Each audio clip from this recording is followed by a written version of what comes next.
एक समय की बात है। ल्योरा नाम के एक सुंदर गांव में मीरा नाम की एक छोटी बच्ची अपनी दादी के साथ रहती थी।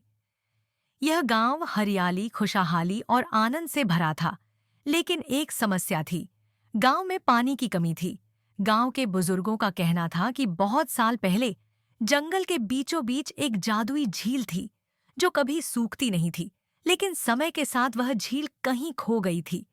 एक दिन मीरा ने गांव के बुजुर्गों को यह कहते सुना, अगर हमें जल्द ही जादुई झील नहीं मिली तो हमारी फसलें सूख जाएंगी और गांव बर्बाद हो जाएगा। मीरा ने ठान लिया कि वह इस झील को ढूंढकर गांव को बचाएगी। जंगल में घुसते ही मीरा की मुलाकात ऑरियन नाम के एक बुद्धिमान उल्लू से हुई। छोटी बच्ची, जादुई झील चांदी के पहाड़ के पार छिपी हुई है, लेकिन वहां जाने के लिए तुम्हें 3 कठिन परीक्षाएं पास करनी होंगी। मीरा ने बिना डरे सिर हिलाया। उल्लू ने उसे सोने का एक पंख दिया और कहा, जब तुम रास्ता भटक जाओ, यह तुम्हारी मदद करेगा। कुछ दूर चलने के बाद मीरा एक टूटे हुए पुल के पास पहुंची।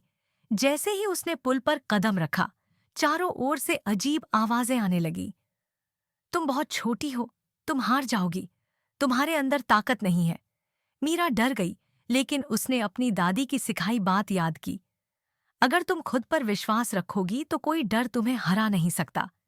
मीरा ने अपनी आंखें बंद की, गहरी सांस ली और विश्वास के साथ कदम बढ़ाया। अचानक पुल खुद ब खुद बनता चला गया और मीरा आराम से पार पहुंच गई। अब मीरा एक विशाल पत्थर के शेर के सामने खड़ी थी।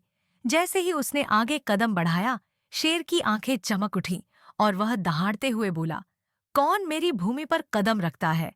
मीरा हिम्मत जुटाकर बोली, मैं गांव की रक्षा के लिए जादुई झील की तलाश में आई हूं। शेर ने उसकी तरफ देखा और कहा, अगर तुम सच में बहादुर हो तो मेरा यह पहेली हल करो। मेरे पास मुंह नहीं, फिर भी मैं बोलता हूँ। मैं चलता हूँ, लेकिन कभी पैर नहीं बढ़ाता।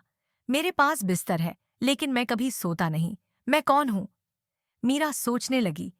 फिर उसे एक नदी का चित्र ध्यान आया। उसने उत्साह से कहा, नदी? शेर मुस्कुराया और धीरे धीरे रास्ता छोड़ दिया। उसके पीछे एक चमकता हुआ झरना था। मीरा झरने के पीछे गई और वहां एक चमचमाती हुई नीली झील देखी। उसकी सतह पर हल्की सुनहरी रोशनी थी। मीरा ने झील से पानी भरा और धीरे से बोली, प्रिय झील, मुझे गांव को बचाने के लिए तुम्हारी मदद चाहिए। तभी एक मधुर आवाज आई, क्योंकि तुम्हारा दिल साफ और निडर है, यह झील अब कभी नहीं सूखेगी। मीरा ने झील को धन्यवाद कहा और खुशी खुशी गांव लौट आई। जैसे ही मीरा गांव पहुंची, उसने कुएं में झील की कुछ बूंदें डाली। अचानक ताजे पानी का झरना फूट पड़ा। गांव में हरियाली लौट आई। पेड़ पौधे फिर से हरे हो गए और लोगों के चेहरे खुशी से चमक उठे। गांव के मुखिया ने कहा, मीरा, तुमने हमें बचा लिया, तुम सच्ची नायिका हो। गांव में बड़ी धूमधाम से जश्न मनाया गया और मीरा को साहस और निडरता की मिसाल माना जाने लगा।